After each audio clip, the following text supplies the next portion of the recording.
En aquel tiempo dijo Jesús a sus discípulos: «Sed compasivos como vuestro Padre es compasivo.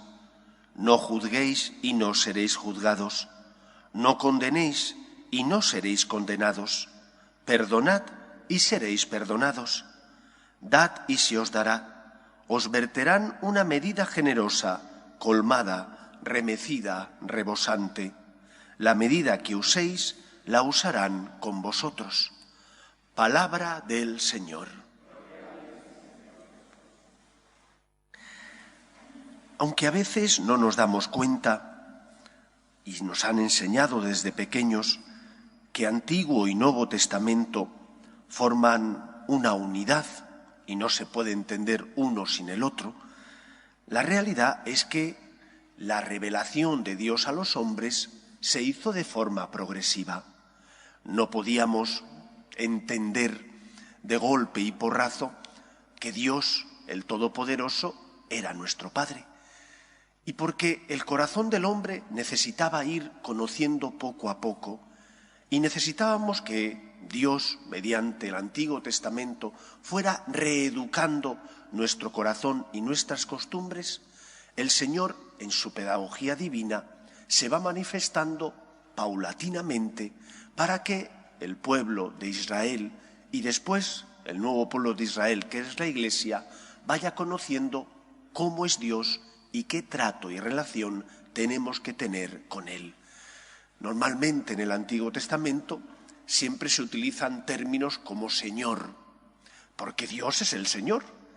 A Dios le interesa, para que el hombre le respete, que sepa qué lugar ocupa cada uno en esta historia. No puedes maltratar a Dios porque te ha creado, porque Dios tiene derechos y tú tienes deberes. Pero conforme avanza esa revelación de Dios a los hombres, conforme el corazón del hombre va siendo educado gracias a los profetas, a los patriarcas, a los jefes del pueblo de Israel, y en el culmen de la plenitud de los tiempos, gracias a Cristo, el lenguaje del Antiguo Testamento va dejando paso al Nuevo Testamento, donde ya no se habla tanto de Dios Señor cuanto de Dios Padre, y de un Dios que, porque es Padre, es un Dios que es amor y rico en misericordia. No se quita lo uno para poner lo otro. Cristo dice: no he venido a abolir, sino a dar plenitud. Y por lo tanto, Dios va construyendo, como hace un buen arquitecto, poniendo primero unos buenos cimientos, y después de esos buenos cimientos va terminando el edificio, con la techumbre, que es fundamental para que, como en los días de hoy, no haya goteras. Va revistiendo las paredes, los paramentos, después irá ornamentando el edificio. Todo eso es como Dios se nos da a conocer para que el hombre pueda tener con Él una relación equilibrada y justa. La relación que Él quiere tener con nosotros es la relación basada en el amor, pero no en un amor, como a veces encontramos en el mundo, deficiente. Un amor basado más bien en el interés, un amor basado en que te necesito, te busco, ya no te necesito, te olvido. El amor que el Señor nos enseña en el Antiguo y Nuevo Testamento está basado en la misericordia, en la compasión que Él siente hacia nosotros. Por eso estas palabras de Cristo, donde en primer lugar nos dice que tenemos que imitar ¿a quién? A nuestro Padre Dios. Son palabras que nos enseñan el camino que tenemos que seguir. Sed santos como vuestro Padre Celestial es santo, porque mi Padre, que es mi Creador, mi Salvador, y en el colmo del amor, mi Padre adoptivo, es amor, es misericordia, yo tengo que luchar por imitar a mi Padre. Él es, su forma de vivir, es mi horizonte, mi objetivo, mi meta. Una meta a la que no podemos llegar si no es con la ayuda de la gracia de Dios. Pero mi meta no es la ley del mínimo esfuerzo. Mi meta no puede ser la ley del ojo por ojo y diente por diente. Mi meta tiene que ser imitar a mi Padre Dios. ¿Y cómo es mi Padre Dios? Es santo, es perfecto, es un Dios amor, rico en misericordia. Por eso cuando en nuestro corazón nazcan deseos contrarios a como es nuestro Padre Dios, tenemos que luchar. ¿Es fácil? No, nos cuesta, porque a veces no nos nace de nuestro corazón poner la otra mejilla, o no nos nace del corazón tener misericordia con aquel que creemos que no se lo merece.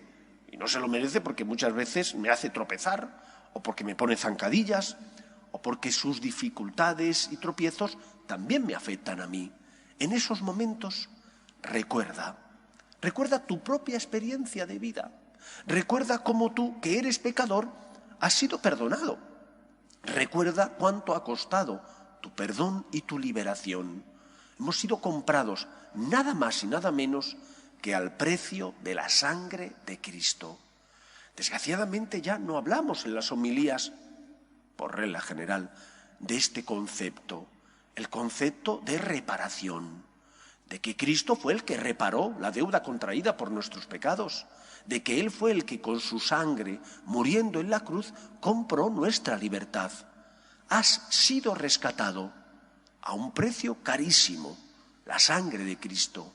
Por lo tanto, tienes que encontrar en ese amor de Dios, en esa misericordia divina, fuerza para confiar en Él, para dejarte guiar por Él, para seguir sus pasos, en definitiva, para amar como Él te ama.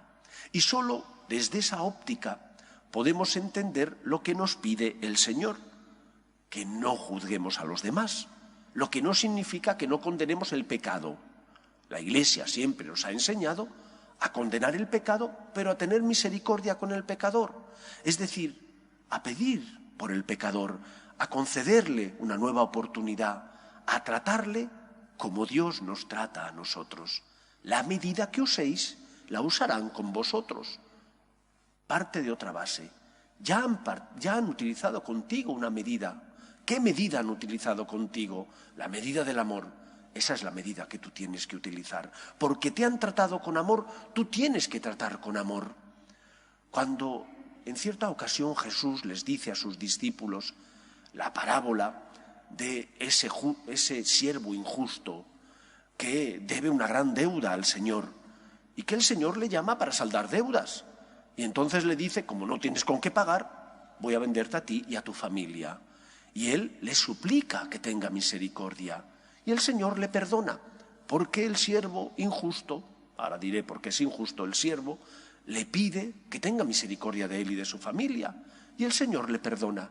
Pero cuando sale del tribunal, se encuentra con un compañero que le debe dinero.